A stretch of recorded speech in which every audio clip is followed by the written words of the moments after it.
안녕하세요 여러분, 노마드입니다. 제가 목소리 상태가 지금 별로 좋지 않은데요. 여러분 들으시기에 좀 불편하시리라고 생각되는데 곽거병 이야기를 또 기다리시는 분들이 너무 많아서 제가 할 수 없이 이렇게 영상을 또 찍습니다. 조금 듣기 불편하시더라도 이해하시고 들어주셨으면 감사하겠습니다. 자, 지난 시간에는요.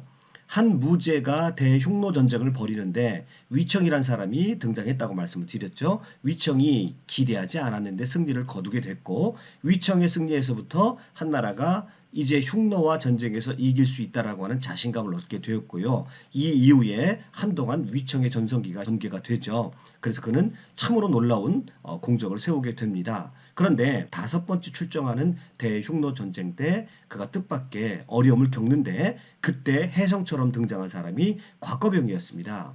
그때 나이가 18살이었어요. 그러니까 소년 장군인 것이죠. 이야기를 잠깐 뒤로 가면요.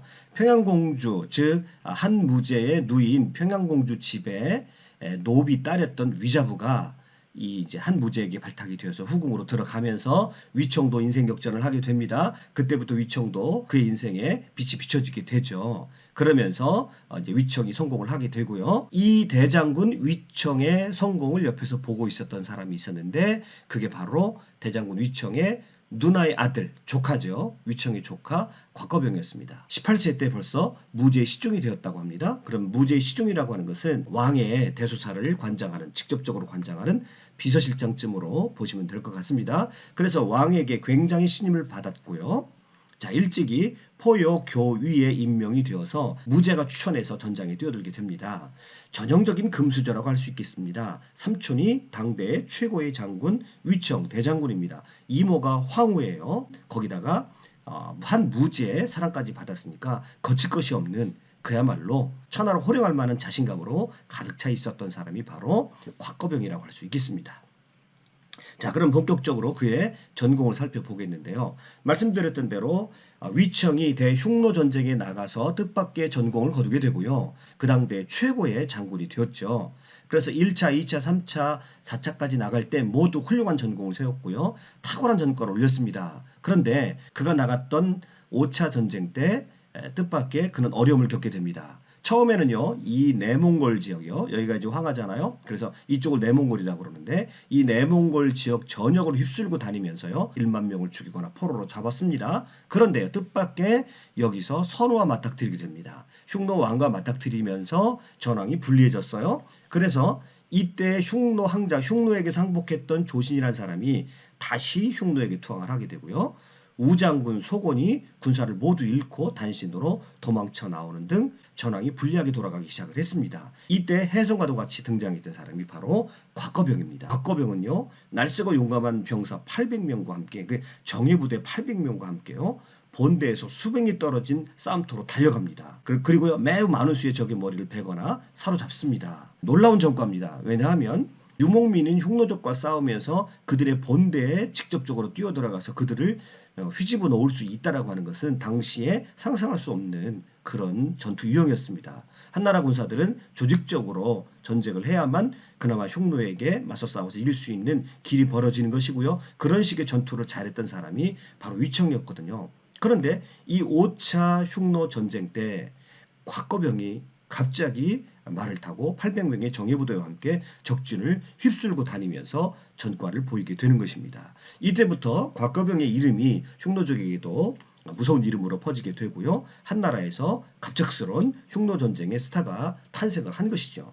자, 그 당대에는 정말 최고의 스타입니다. 왜냐하면 황제의 전폭적인 사랑을 받았죠. 그의 전투 스타일이 당시 많은 사람들이 좋아할 만한 전혀 새로운 형태의 전투 유형을 벌였거든요. 그리고 흉노족에게도 공포의 대상이 되었던 것이죠. 이 곽거병이 나섰던 두 번째 전투가 기원전 121년 하서전투입니다. 곽거병의 대흉노 전쟁의 특징은 흉노의 좌측 날개와 우측 날개를 꺾었다라고 그렇게 평가를 하거든요. 그래서 실질적으로 흉노 전쟁을 거의 마무리시켰던 사람을 우리가 곽거병이라고 하는데 이때 기원전 121년에 표기장군으로 승진을 시키고요. 최정예 군사 1만을 곽거병에게 줍니다. 한무제가요. 그에 부응하듯이요. 지금의 감숙성이요. 이제 간수성 또는 지금 우리말로 하면 감숙성이죠. 감숙성에 3차례 출격을 해가지고요. 너무도 엄청난 전과를 세우게 됩니다. 이제 다른 장군들은 자 이쪽으로 출발하는데요. 중앙 쪽으로 흉노의 중앙 쪽으로 출발을 하는데 곽거병은 여기 하서회랑입니다. 이 하서회랑 이 좁은 협곡에 들어가서 여기에 본거지를 두고 있는 흉노족을 일망타진하게 됩니다. 참으로 엄청난 전과를 세우게 돼요. 이 121년 봄에요. 연지산을 지나가지고 천얼이나 깊숙이 하소회랑 쪽으로 이제 진출을 합니다. 그래서 도적들을 무찌르고요. 이때 혼야왕의 아들과 상국과 도의 등 8천여 명의 목을 베가지고 사로잡습니다. 그리고요. 굉장히 이건 재밌는 얘기인데요. 흉노와 신라와의 관계를 말씀드리겠습니다만은 휴도왕이 하늘에 재를 올릴 때 사용하는 금인장을 탈취하게 됩니다. 굉장히 상징적인 의미를 가지고 있는 그런 전과라고 할 수 있습니다. 그의 여름에요. 표기 장군이 가연수를 넘고 소월지를 지나 이 소월지라는 것은 흉노의 공격을 받고 도망간 대월주국 말고요. 남겨진 그런 월주국 사람들이 있었거든요. 그래서 소월지를 지나 기련산을 공격하여 추도왕을 붙잡고 적의 수국과 포로를 잡은 수가 3200에 달하며 그러면서 엄청난 전과를 세웁니다. 이때 한나라의 여러 노장들도 같이 참여를 하는데요. 표기 장군의 전과와는 비교할 수 없는 아주 초라한 성적표를 거두게 됩니다. 역시 이 여름에도요. 과감하게 적진 깊숙이 들어갑니다. 이 곽거병 하면 왜 곽거병이 더 그렇게 흉노전쟁에서 인기 있는 장군으로 각인이 됐냐. 아주 흉노족의 전형적인 스타일로 흉노족을 잡았다는 거죠. 그래서 엄선된 정예부대를 이끌고 적진으로 깊숙이 들어가서 적진을 마구 휘집어 놓고 그 가운데 혁혁한 공과를 세우더라는 것이죠. 자, 여러분 이 지도를 보시죠. 이 지도를 보시면 이렇게 날씬한 모양으로 북서쪽으로 이어진 요 성도를 감숙성이라고 그러는데요. 이 감숙성의 전형적인 지도가 이렇습니다. 이쪽은요. 티벳 고원의 끝자락에 있는 기련산맥이 있습니다. 그리고 여기는 고비사막입니다. 그래서 고비사막과 기련산맥의 그 가운데 길게 늘어선 이 지역을 하서회랑이라고 하는데요. 굉장히 중요한 요충지입니다. 그런데요, 여기서 우리가 하나 알아둬야 되는 것은 무의라고 하는 곳이 이제 우회인데요. 우리말로 하면 무의죠. 무의는 흉노의 휴도왕의 옛 땅이고요. 여기 보면은 장해라고 하는 땅이 있습니다. 혼야왕의 옛 땅입니다. 흉노의 분봉왕인 휴도왕하고 혼야왕이 여기를 책임지고 있었는데 곽거병에 의해서 일거에 이들이 다 패퇴하고 맙니다. 자, 그래서요. 혼야왕이 투항을 하게 되는데 흉노의 선우가 책임을 묻자 두려워가지고요. 혼야왕과 휴도왕이 한나라에 투항하기로 약속을 합니다. 그런데요. 휴도왕이 마음이 바뀝니다. 그래서 혼야왕이 마음이 바뀐 휴도왕을 죽이고요. 수만의 병사와 함께 투항을 합니다. 이때 휴도왕의 태자 일제와 동생 윤이 어머니와 함께 한나라로 잡혀갑니다. 여러분 이 사람이 바로 김일제입니다. 후에 이 일제는요 공을 세워가지고 한 무제의 목숨을 구합니다. 그래서 후가 됩니다. 제후가 돼요. 그리고 이 사람이 정치적인 경랑 속에서 위험해지자 신라로 넘어가서 신라의 시조 중에 한 사람인 김할지가 된다라고 하는 것이 요즘에 널리 알려져 있는 그런 이야기들이죠. 이 부분은 제가 다음 시간에 자세하게 이 김할지에 대해서 또는 이 일제에 대해서 한번 같이 얘기해 보려고 합니다. 자, 아무튼 이때 우리나라의 역사에 있어서도 굉장히 중요한 인물이 바로 등장하게 되는 거죠. 흔히 김씨의 조상이라고 하는 김씨의 시조라고 하는 김일제라는 사람이 여기서 등장하게 되는 겁니다. 아무튼 이 하서회랑에 기반을 두고 있었던 흉노족의 번왕들이 이때 곽거병에 의해서 모두 투항을 하게 되고 그 하서회랑 일대는 이제 한나라의 세력권 안에 정식으로 들어가게 되는 것입니다. 그래서 이때를 일컬어서 흉노의 오른쪽 어깨를 자르다라고 표현을 쓰게 되는 것입니다. 곽거병의 놀라운 활약, 두려워하지 않고 적진 깊숙이 들어가서 적의 본대를 바로 쳐부시는 새로운 형태의 전법을 지금 사용하고 있거든요. 또 그것으로 대성공을 거두고 있습니다. 그래서 곽거병은 일약 이 흉노전쟁의 스타가 됩니다. 흉노전쟁의 하이라이트라고 할 수 있습니다. 한 무제가 일으켰던 그 흉노전쟁의 하이라이트가 바로 기원전 119년의 막북전투라고 할 수 있겠는데요. 여기서 막북이라는 것은 사막 북쪽입니다. 고비사막 북쪽에서 있었던 전투입니다. 고비사막 북쪽은 한나라가 가보지도 못한 그런 지역인데 이때 이제 고비사막 북쪽으로 넘어가서 전투를 벌이게 되는데요. 위청과 곽거병이 각각 5만 명을 이끌고 고비사막을 가로질러가지고 흉노족의 본진을 치기 시작합니다. 그리고 그 뒤에는 수십만의 보급병과 수십만의 지원군들이 그 뒤를 따라가는 형상이죠. 한번 생각을 해보십시오. 당대 최고의 장군 둘이 근데 전혀 스타일이 다릅니다. 장군 둘이 흉노의 본진에 들어가기 시작을 하는데요. 뒤에는 어마어마한 지원군 수십만 명이 뒤따르면서 이제 흉노와의 전쟁에 결판을 지으려고 하는 전투가 바로 이 기원전 119년에 있었던 막북전투인 것입니다. 자, 이 지도를 보시죠. 지도를 보시면 여기가 이제 황하고요. 오르도스 지역이라고 하지요. 오르도스 지역이고 여기 하서회랑 지역입니다. 이 하서회랑은 아까 봤습니다. 123년의 전투에서 곽거병의 놀라운 활약으로 이 하서회랑을 차지하게 됩니다. 자, 그리고요. 막북전투를 하게 되는데 자, 5만의 병사를 이끌고 위청과 곽거병이 각각 흉노의 본진으로 쳐들어가기 시작합니다. 그리고 그 뒤에는 수십만의 지원군들이 따라가는 그 장면을 한번 상상해 보십시오. 그런데요. 어디까지 쫓아가냐면 여기 시베리아의 바이카로까지 곽거병이 쫓아갑니다. 그리고요. 위청은 본대로 들어가서요. 흉노의 본진 속에 들어가서 흉노 왕과 흉노의 선우와 직접적으로 맞닥뜨리게 됩니다. 정말로 한나라와 흉노가 최대 가장 치열하게 싸웠던 그런 전투라고 할 수 있겠습니다. 위청은요 이때 수국과 포로가 1만 9천을 획득하고요. 이 위청의 아주 고도의 작전에 휘말려 가지고 선우가 전쟁 중에 행방불명이 돼버립니다. 그래서 일시적으로 우국려 왕이 선우를 차청하는 등 흉노족이요 대혼란에 빠집니다. 이때 위청이 어떤 식으로 작전을 벌이게 되냐면 역시 노련합니다. 한나라 군대가 좌우 양쪽 날개를 넓게 벌리고요. 균형을 맞춰 가면서 선우를 조여들어갑니다. 역시 명장답게 전투도 아주 용의주도하게 그리고 조직적으로 전투를 합니다. 그런데요. 이와는 전혀 반대 스타일이 또 곽거병이 하죠. 이 곽거병은요. 젊은 장수들을 과감하게 발달합니다. 그리고 뛰어난 전투력을 가진 정예부들이 끌고 갑니다. 그리고요. 곽거병은 동쪽으로 출전합니다. 그러니까 한나라 입장에서는 동쪽으로 출병을 합니다. 그래서 천리까지 북진을 하며 흉노의 왼쪽을 자릅니다. 흉노의 입장에 봐서는 이쪽이 좌현왕이거든요. 그래서 흉노의 왼쪽 어깨를 잘라버립니다. 아까 오른쪽 어깨를 잘랐다고 말씀드렸습니다. 하서회랑 전투 때는요. 이때 번왕 3명을 주살했고 장군 신하 83명을 붙잡았습니다. 병사 7만 명 이상을 죽이거나 포로로 잡아왔습니다. 그러니까 그 공을 따지면은요. 이 위청도 대단한 공을 세웠습니다. 이 위청도 이런 식으로 전격전을 하지 않는데요. 하도 곽거병의 위세가 대단하기 때문에 위청도 어쩔 수 없이 전격적으로 저기 본진으로 쳐들어가기 시작을 한 거죠. 그런데 전투의 전과에 있어서 곽거병이 훨씬 더 뛰어났습니다. 그러나 위청도 결코 작은 전과를 세운 것은 아니었습니다. 이 진군 속도가 너무너무 빨라서요. 보급을 제대로 받을 수가 없었습니다. 그러니까 뒤에서 보급이 미처 도착하기도 전에 흉노를 쫓느라고요. 전격적으로 막 쫓아가니까요. 그래서 가다가 적의 것을 빼앗아서 군량미와 말먹이를 충당했다고 합니다. 위청이 이 전투에서요. 1만 명의 기병을 잃었거든요. 그런데 이 곽거병은 1만 5천 명을 잃었어요. 그런데요. 전투의 양이 10배나 더 많은 전투를 곽거병이 치렀다라고 하는 것이죠. 얼마나 그가 전격적으로 진격했는지를 알 수가 있는 대목입니다. 자, 이때요. 곽거병이 상당히 지혜로운 처신을 하게 되는데 이때 이제 위청하고 곽거병이 입장이 바뀌게 되겠죠. 자, 곽거병은 논공행상을 투명하고 공평하게 합니다. 그래서 위로 장수로부터 아래 말단 군주를 이르기까지 전공을 꼼꼼하게 기록해서 한무지에게 보고를 합니다.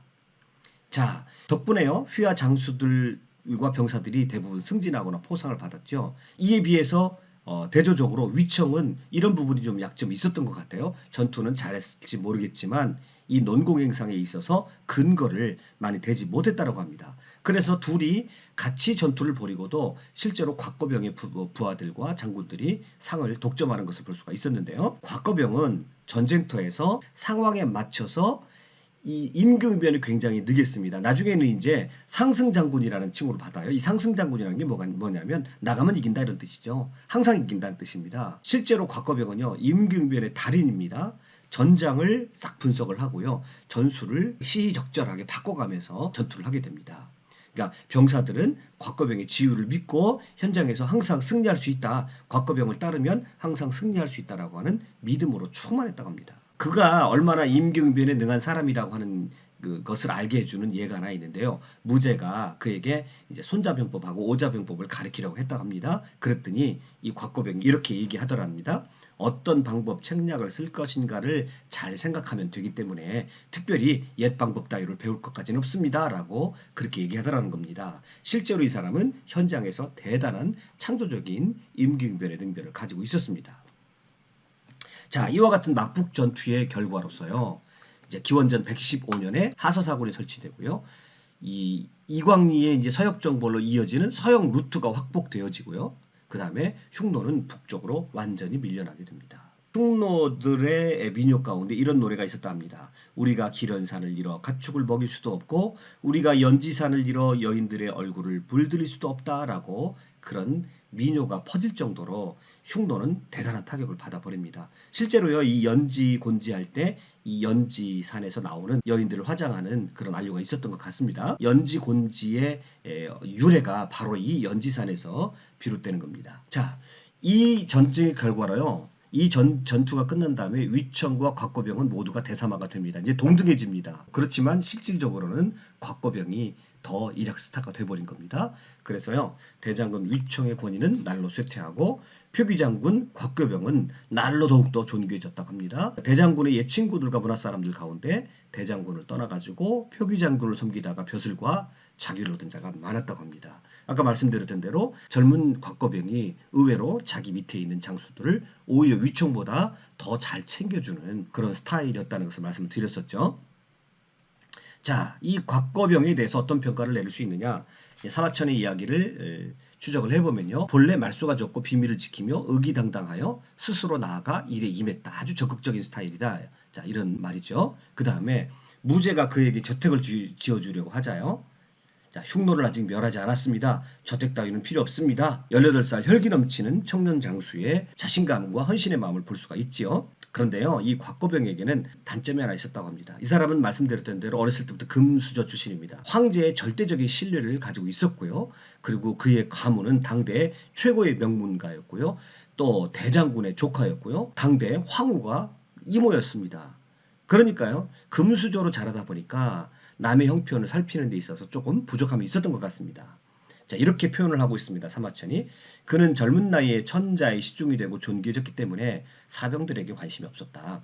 그가 전쟁터에 나갔을 때 천자는 그를 위하여 태관을 시켜 수레 수십 대분의 식품을 보내주었는데 돌아온 뒤에 물품을 실은 수레에는 좋은 쌀과 고기가 남아버릴 정도였지만 병사들 중에는 굶주린 자가 있었다. 아직까지 이 혈기왕성한 이 곽거병이 병사들의 형편을 그렇게 깊이 살피지 못했다라고 하는 것이죠. 이것은 그가 금수저로 태어나서 자란 그의 한계라고 볼 수가 있겠습니다.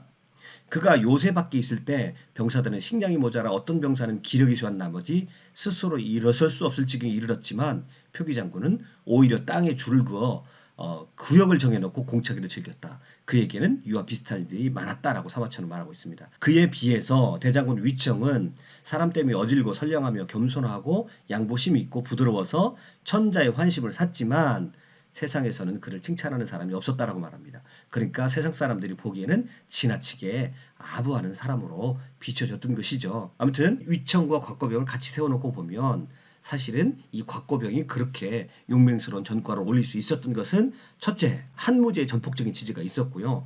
역시 이 위청이라는 사람이 뒤에서 든든하게 곽거병을 배경이 되어줬다라고 하는 것이죠.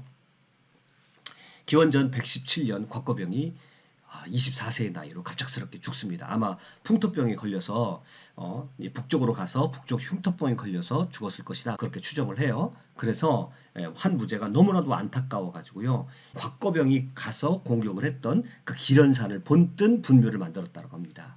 그리고요, 이 너무도 유명한 조각상이죠. 마답 흉노. 말이 흉노를 밟아뭉개는 그런 조각상인데요. 이 조각상이야말로 흉노 전쟁의 상징과도 같은 그런 조각상인데요. 이 조각상을 어디에다 세워뒀냐면 곽거병의 묘소에다가 묘소 근처에다 세워졌다고 합니다. 그래서 흉노 전쟁의 상징적인 인물이 위청이 아니라 곽거병이 되어버린 것이죠. 아무튼요, 18살에 갑작스럽게 등장해서 자, 24살까지 약 6년 동안을 불꽃처럼 짧은 인생을 살아다가 갑작스럽게 죽어간 사람이 곽거병이었고요. 그랬기 때문에 사람들은 곽거병을 더 아쉬워했고요. 또 그 아쉬움 속에서 곽거병은 중국 사람들의 마음 가운데 영원히 별로 남을 수 있는 그런 위대한 장군이 되었다라고 할 수가 있겠지요. 자, 오늘 곽거병의 얘기를 끝까지 들어주셔서 대단히 감사드립니다. 자, 다음에는요. 불운의 아이콘.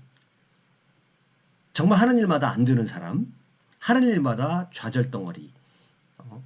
이 장군에 대해서 살펴보는 시간 갖도록 하겠습니다. 자, 오늘 수고하셨습니다.